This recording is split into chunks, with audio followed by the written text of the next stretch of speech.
Unsolved archaeological and true crime cases can frustrate experts and investigators for decades, and in some cases, hundreds of years, when no answers are found. But in some of these perplexing cases, clues are eventually found that lead to the mystery being solved, and we finally get a clear picture of what happened all those years ago. Number 10. Historical records don't state who the discoverer was, but in 1819, someone found the mummified remains of a woman in a necropolis situated in Thebes, Egypt. It was discovered she'd passed away about 2,600 years before she was unearthed, and scientists were excited to learn more about her life. One of the more intriguing questions surrounding the mummy was how she lost her life, and to determine this, the remains were sent to the British Museum, where Augustus Bossy Granville, a physician, started examining them. He would later state that he was hesitant to start his examination, since Urtirsenu was one of the most complete examples of a mummy ever found. But to get any answers, he had no choice but to use his scalpel to remove the outer layers and wrappings that were applied thousands of years ago. Thus started the first ever medical autopsy of an Egyptian mummy, and when the layers were removed, Granville found that Urtirsenu had been mummified so well that there was still soft tissue present. It was determined that she was about 50 years old at the time of her passing, and Granville set about completing his work, though he would later be criticized for his carelessness while conducting the examination. His method was described as butchering rather than an examination, and he failed to show any respect to the woman he was working on. Nevertheless, Granville completed his examination in 1825, after which he presented his findings to the Royal Society. He had determined that she'd passed away after losing a battle with ovarian cancer. He determined this thanks to some soft tissue that was found around the right ovary, but later studies would bring his opinion into question. It would later be determined that the tissue was indeed a tumor, but it was benign, and so it could not have caused her passing. This left researchers back at square one, and they started suggesting alternate theories as to what would have caused her demise. Some felt that she likely succumbed to malaria, since many people may have lost their lives to that condition in ancient and modern times. It remains one of the biggest threats to life in all of Africa, and it was certainly a possibility, but that theory was also incorrect. After testing was completed, though, it was determined that Urtirsenu had suffered from tuberculosis, and the mystery of her passing was finally solved, thousands of years after she passed away. This was confirmed by another autopsy that was performed in 1994, and it was discovered that she'd been inactive for a prolonged time before losing her battle against tuberculosis. Number 9. The mystery surrounding a missing military plane that disappeared in Canada in 1942 was only solved more than 7 decades later. But before the discovery was made, no one had any idea what had become of the plane or its crew.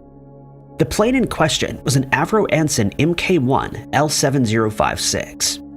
On the morning of the 30th of October that year, its pilot and 3 other crewmen boarded the craft and set off into the sky to perform a navigation exercise over Patricia Bay in British Columbia, Canada. The Avro Anson contained 2 engines, and it was used by the Canadian military until 1952 to train bombing crews before they were sent out on real missions, which could be extremely dangerous.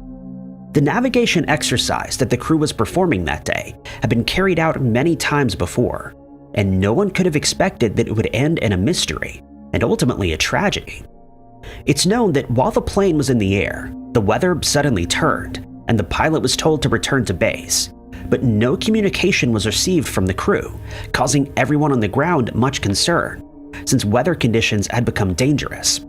And with no other way of contacting the plane, it was unknown where it had been flown to. A search was immediately organized, but there was no way of knowing where the plane had disappeared. Searchers were merely guessing where to start. Nevertheless, they searched for 3 full days before finally giving up. No sign of the plane or its crew was found, and it was assumed that it was crashed, claiming the lives of everyone on board. The mystery endured for decades, until a logging crew made a discovery in 2013. The crew, which was employed by Teal Jones Cedar Products, was working on a mountain on Vancouver Island when they found the wreckage of a plane, and they could tell it had been there for a very long time. They informed their employers, who contacted the Department of National Defense, and a team was sent out to the mountainside to investigate.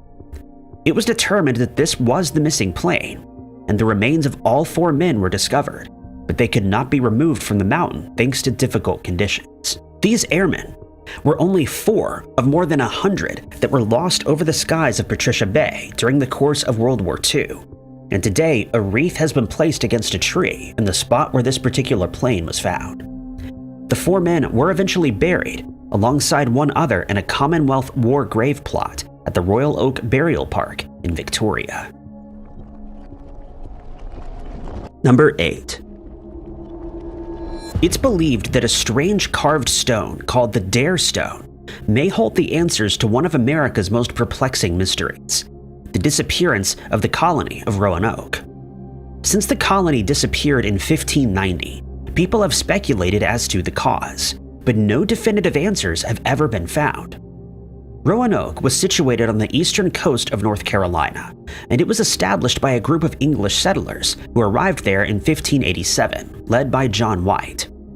When the group's supplies started to run out, White decided to return to England, promising to return with everything the colony needed. His wife stayed behind with their daughter, Eleanor Dare, who had just given birth to the first English baby to be born in the free world, named Virginia. While White was gone, the rest of the group did their best to survive, and it's believed that at some point, something went horribly wrong. White only made it back in 1590, and to his dismay, the colony had disappeared. The only clue that was ever found was the word Croatoan, which was carved into a tree at the site, and it was never determined what happened to the missing settlers.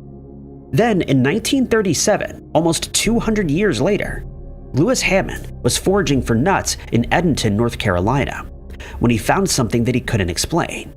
He stumbled across a large stone containing writing that had been carved into it, and he decided to take it to the Emory University in Atlanta so that it could be studied. Once the text was deciphered, one of the first discoveries made was a set of initials on one side of the stone, EWD, which researchers believe referred to Eleanor White Dare. The text stated that Ananias and Virginia Dare lost their lives in 1591, a full year after White had returned to the site. It also stated that the rock should be shown to White if it was discovered, but it's assumed that he never had any knowledge of it. The other side of the stone offered an explanation for what happened to the colony, and researchers found it almost too good to be true. The text stated that after White set out for England, the rest of the group decided to move to the mainland, likely because their supplies had run out completely. But while there, they were set upon by Native Americans, and those who survived soon succumbed to disease. It further states that just 7 of the settlers had survived by this point, and those who lost their lives were buried about 4 miles from the river to the east. While the find was truly astonishing, it still had to be determined whether it was authentic, and many researchers were skeptical. When it was analyzed, the stone was found to be quartz, but since it's a very abundant material, this did not help confirm its authenticity. Furthermore, some of the words used in the text didn't fit with the time when it was apparently written, and experts were no closer to confirming or debunking the theory. For the time being, nothing more can be done, and only time will tell if this stone can ever be authenticated. Number 7. For 40-year-old Marcellin de Mullet and his 37-year-old wife, Francine, who lived in the Swiss Alps in 1942, the chore of milking their cows and tending to the rest of their animals would have been routine. But one day they set out to do this and never returned. Their daughter, Marcellin, who was present on the day of their disappearance, the 15th of August, 1942, states that she remembers her parents, who were a shoemaker and a teacher, respectively, leaving the house that day, and that the family has been looking for them ever since with no clues ever found. Marcellin was one of 7 children who lived on the farm at the time. They've always wondered what became of their parents, but when they were unable to find any traces of them after years of searching, they had no choice but to give up and move on with their lives. After the couple was reported as missing, The authorities also spent a long time trying to relocate them, but with no positive result. Locals from a nearby village spent more than 2 months traversing the Alps in hopes that a single clue would be found, but to no avail. Marcellin stated that her mother had never accompanied her father on one of these trips, and it isn't known why Francine decided to accompany him this time, since she was pregnant and it would have been very hard to traverse the glacier. As a result of the disappearance of their parents, the 7 children were sent to live with different families, and before long they fell out of touch despite living in the same general area. For the next 75 years, they had no idea what had happened to their parents, but in 2017, they finally received some answers. A worker who was employed by the ski lift company called Glacier 3000 was working on a lift at the Transfloran Glacier when he noticed something strange in the ice, which had started to melt thanks to increased temperatures brought about by rising global temperatures. The discovery was made at an altitude of 8,500 feet, and when the police were called to investigate, they found the remains of 2 people and immediately started to speculate that Marcellin and Francine had been found. They were lying next to each other, and it was confirmed that the remains did belong to a man and a woman. Since they were trapped in the ice, the remains were perfectly preserved, and it didn't take long for researchers to confirm that Marcellin and Francine had been found. It's believed the couple was attempting to reach the canton of Bern, as many people did at the time, and they had an unfortunate accident that caused them to fall into a crevice. They may have suffered immediate fatal injuries, or were unable to make it back to the surface and they lost their lives. Marcellin stated she was hugely relieved to have at least finally learned what happened to her parents, so she could give them the burial that they deserved. Number 6. Whenever archaeologists find the remains of someone who lived a long time ago, they start asking questions such as where they lived, which community they belonged to, and how they met their demise. In some cases, such as those involving mummies that are found in Egypt, these answers are never found, and all we can do is speculate as to who they were and what caused them to lose their lives. At first, it seemed that this would be the case when the remains of a man, who's simply known by the designation JR-102C, were found at James Fort in Jamestown, Virginia, since experts considered him to be the oldest murder victim from colonial times.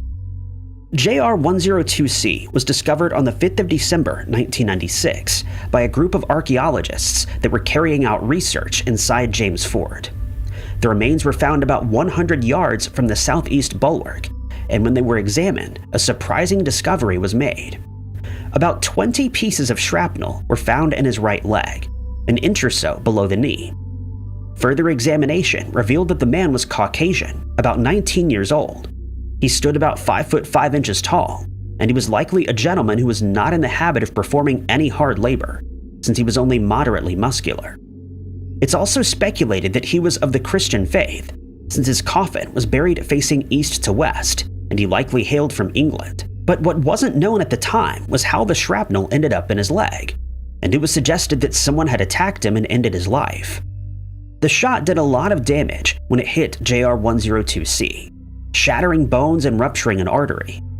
This means that he would have lost his life very quickly after the shot was fired, and he would have had no chance of finding help in time.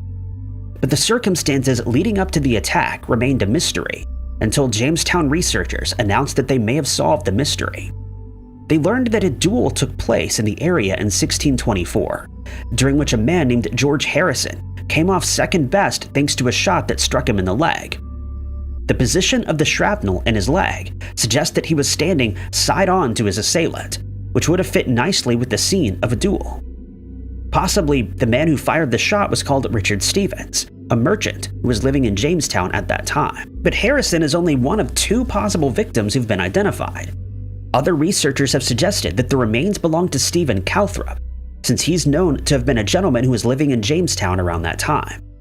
He arrived in the area in 1607 when he was still a child, but he got to know the area very well. He's said to have been presented as a gift by Captain John Smith to the king, as was the custom at the time, and he eventually became an interpreter. According to some sources, he was hit by a shot fired by a sentinel, possibly by accident, and he then lost his life as a result. but most researchers are adamant that the remains belong to George Harrison and that he met his fate while engaged in a duel. Number 5. During the latter part of the 1050s, a British archaeologist from the University of Istanbul, called James Millard, was conducting research at a Neolithic site in Turkey when he made a notable discovery. He unearthed a large settlement called Çatalhöyük, and since then, a lot of research has been conducted at the site. It was found to be about 9,000 years old and contained many brick houses that were built very close to each other. But the site also contained many different artifacts, such as figurines and artwork in the form of wall murals that kept researchers fascinated for years. One 10-foot wide mural in particular drew their attention after a building within the settlement was excavated in the 1960s. The mural seemed to differ in composition from the others that were found, and immediately efforts were made to figure out what it depicted. But there was no easy answer, and the debate surrounding the artwork raged on for several decades. Some researchers believed it to be the oldest map ever found, since it seemed to outline the layout of the settlement and the two nearby peaks, but this could not be definitively proven. It was known that the settlement was constructed in about 1500 BC, and that it grew to prominence about 500 years later. People lived in the settlement for at least 2,000 years beneath the two peaks of Mount Hassan, a volcano that stands about 1.9 miles high. For many years, the suggestion that the mural depicted a map of the area was generally accepted, with a few skeptics claiming that it actually showed nothing more than a decorative design at the bottom, and a leopard skin, rather than the two mountain peaks. It was only in 2013 that a more plausible theory was suggested. Axel Schmidt, a volcanologist from the University of California, decided to conduct his own research as he suspected that Mount Hassan may have erupted while the settlers were still living in the area. He collected rock fragments from the mountain and studied the deposits that were found inside these fragments. It was then revealed that the mountain had indeed erupted about 9,000 years ago, which fits in with the time during which the mural was created. Furthermore, several obsidian mirrors were found at the site, and since obsidian can only be created by a volcano, the mirrors seem to support Schmidt's theory. Hence, it's now believed that the mural actually depicts the terrifying moment that the mountain erupted. It's likely that there were a series of small eruptions, so the settlement would have gone largely undamaged, but the settlers living at the site would have been very concerned for their safety. It would have been a remarkable event, and hence it's understandable that someone would have felt the need to memorialize it via a mural. No doubt the inhabitants of Çatalhöyük would have spoken about the eruption for decades and may have even written songs about the terrifying event. If this theory is correct, the mural serves as the oldest depiction of a volcanic eruption, coupled with the oldest known map, since the settlement is shown on the map beneath the two peaks. Number 4. When Napoleon Bonaparte was campaigning in Egypt in 1799, he and his soldiers could never have expected that they would make one of the most important archaeological discoveries in all of history. A group of French soldiers stumbled across the Rosetta Stone while they were digging foundations for a structure that was added to Fort Julian in the Nile Delta, and what followed was truly remarkable. It was discovered that the text on the stone served as a key to the Egyptian texts that had been found in Egypt, and they could finally be translated. This gave historians an unprecedented understanding of ancient Egyptian culture, historical events, and the important individuals who lived in Egypt a very long time ago. It isn't often that such a key is found, and had the Rosetta Stone not been uncovered, we would know a lot less about ancient Egypt than we do now. Such a key has also proven instrumental in solving a similar mystery, even though this one involves not Egyptians but Vikings. In 2014, a Norwegian runologist called K. Jonas Nordby was researching a complicated code that was created by Vikings sometime around the 11th or 12th century. Archaeologists had unearthed about 80 inscriptions in an undecipherable code known as the Jotunviller Code. These runes and inscriptions containing the code were found in countries all across Europe, but no one had any idea what they meant or how to decipher them. It was suggested that it could be used to solve a rune alphabet, but with no point of reference, very little progress was made in solving the mystery. That is, until 2014, when Nordby decided to take a closer look at a piece of wood that was discovered in Bergen, Norway. He realized that two Norsemen had used normal Nordic runes and the Jotunviller code to write their names on the wood. Since Nordby knew their names were Sigurd and Lavrans, he could use the runes that spelled these letters to decipher the Jotunviller code. But it would be no easy task, since it still remained unclear as to how the code related to normal runes used at the time. But with time, he realized that the code was actually relatively simple. All he had to do was swap the rune sign with the last sound in the rune's name, and hence if the rune's name ends with the letter R, the corresponding rune in the Jotunviller code would be R, and so forth. Using this solution, he was finally able to read the ancient text that had perplexed historians for so long. But there was a catch. Since many of the normal runes end in the same letter, it took some time to figure out which rune was being referred to. When all these texts were then deciphered, it came to light that the code was used by people from all walks of life, and sometimes to express love, sorrow, or happiness. One text reads as follows, saying, quote, "So much do I love another man's woman that the wide mountains shiver. Wonderful ring woman, we love each other so much that the earth explodes." Some of the texts were accompanied by drawings of animals, people, and even nonsensical scribbles or doodles. It's believed that the code was used until about the year 1000 in Northern Europe, and in Scandinavia until the 15th century. Number 3.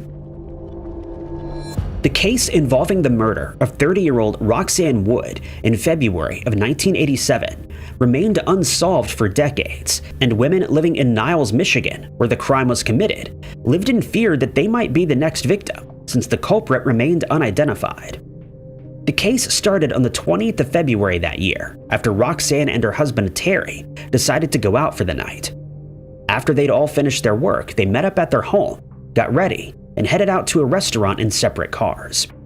They had dinner, and then headed to a nearby bowling alley, where Terry practiced since he was competing in a bowling league. Roxanne left the bowling alley about 45 minutes before Terry decided to head home, and when he arrived, he was horrified by what he found. When he walked into the kitchen, he found Roxanne lying on the floor, deceased. He immediately contacted the police, who questioned him while the crime scene was being processed. Strangely, they could find no evidence that someone had broken into the house, and when Terry seemed to become irate during questioning, he was considered a suspect. He was taken to the station for further questioning, but he immediately asked for a lawyer, raising investigators' suspicions even further. One investigator was so certain that Terry was the culprit that he was heard telling him that he would not rest until he was put in prison for the rest of his life. But Terry and Roxanne's families were certain that he was innocent, since he was a good man who loved his wife. No evidence could be found to convict Terry or anyone else, and so the case eventually went cold. DNA had been collected from the scene, but since the relevant technology didn't exist at the time, it didn't help progress the investigation. But in 2020, the case was revisited by Professor Ashlyn Kirsten and students from Western Michigan University, along with the state police in Michigan. The case file was studied extensively and transferred to digital files, which made it easy to see who'd been interviewed, when this was done, and what evidence had been collected. Those digital files were then handed over to the police, and investigators worked with genetic genealogists who started processing the tiny amount of DNA that was collected in 1987. At first, it was doubtful that there was enough DNA to make any progress in the case, and indeed, after months of testing, nothing new was discovered. But experts were able to create a genetic profile, which allowed them to create a family tree of Roxanne's attacker. This led the police to a South Bend, Indiana resident called Patrick Gillum. He was living in an area close to the crime scene when Roxanne's life was ended, but further proof was needed before he could be named a suspect. It was learned that Gillum was a heavy smoker, and while detectives had him under surveillance, they were able to collect one of his cigarette butts outside a laundromat after an undercover investigator engaged him in conversation. When he was questioned in 2021, Gillum was shown Roxanne's photo, but he claimed to have never seen her before. But before long, the DNA on his cigarette placed him in Roxanne's home when she was attacked, and he was arrested, still professing his innocence. Gillum claimed to have no memory of ending Roxanne's life, but pleaded no contest at his trial. In April of 2022, he was found guilty and sentenced to 23 years in prison, bringing a 35-year mystery to an end. Number 2. Anita Louise Pitot, born in Maine in 1942, was a free-spirited woman with dreams of acting. In 1967, at the age of 25, she moved to Los Angeles, keeping in regular contact with her family through letters. But these letters abruptly stopped in February of 1968, causing her family concern. In March, her family finally received devastating news. A body had been found by boys playing in an oil field in Huntington Beach. Investigators determined that the then unidentified woman had been attacked on the night of March 13th. Robbery was ruled out, as she still wore her jewelry.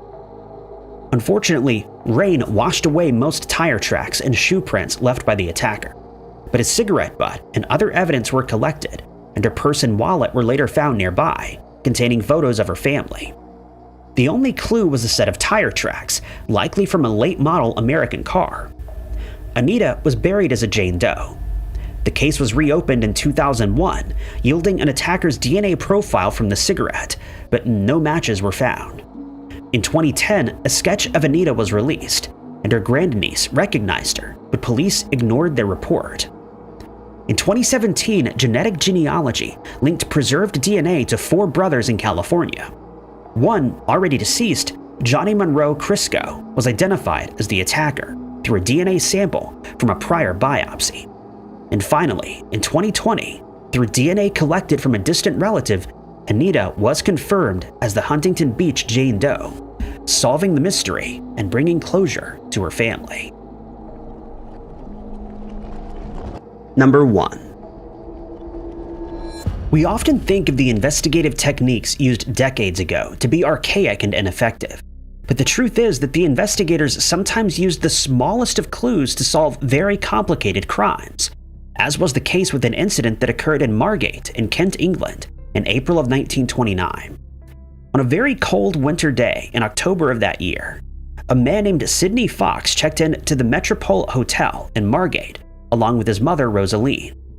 Staff at the hotel would later recall that Rosaline looked ill, and that she had trouble walking to her room. She'd been diagnosed with Parkinson's disease, and they assumed Sidney had brought her to Margate to relax and get some fresh air. He seemed to be very concerned for her well-being, and was seen tending to her every need while staying at the hotel. He was very polite to the staff, was always neatly dressed, and seemed to be a good man, but his true nature would later reveal itself. He stated that he and Rosaline had been traveling through Europe before visiting Folkestone and Canterbury and eventually Margate.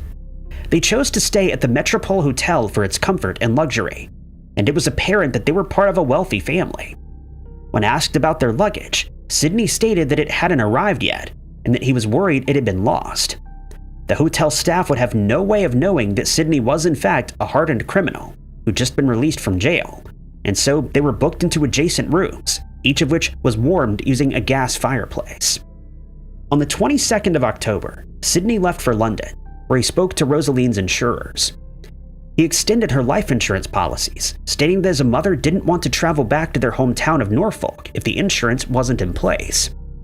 He extended the policies to midnight of the 23rd of October, and just 20 minutes before the expiration time, having returned to the hotel, he was heard yelling that his mother's room was engulfed in flames. Staff managed to make it into the room with some effort, and Rosaline was extracted, but she was already deceased. It was ruled that she'd succumbed to smoke inhalation from the fire, which was caused by clothes that Sidney left next to the gas fire to dry. Investigators found it strange when they discovered a partially burned newspaper next to the fireplace, and one of the insurance companies contacted the Margate police to inform them that Sidney had been implicated in a check forging scheme in the past. But no evidence was found that he had started the fire, and it seemed as though Rosaline had indeed lost her life to misadventure, as was listed on the coroner's report. But investigators couldn't shake the feeling that something untoward had happened, and they contacted a pathologist named Sir Edward Spilsbury, who conducted another examination of Rosaline's body. He found bruising on the back of her neck and a small portion of her tongue, which indicated that Rosaline had been strangled. There was only ever one suspect, and Sidney was taken into custody while trying to cash the insurance policies that he had extended. The court heard that he used an accelerant to start the fire after he ended his mother's life, and he was found guilty. He was handed the death penalty, and in April of 1930, he was executed. Thank you guys so much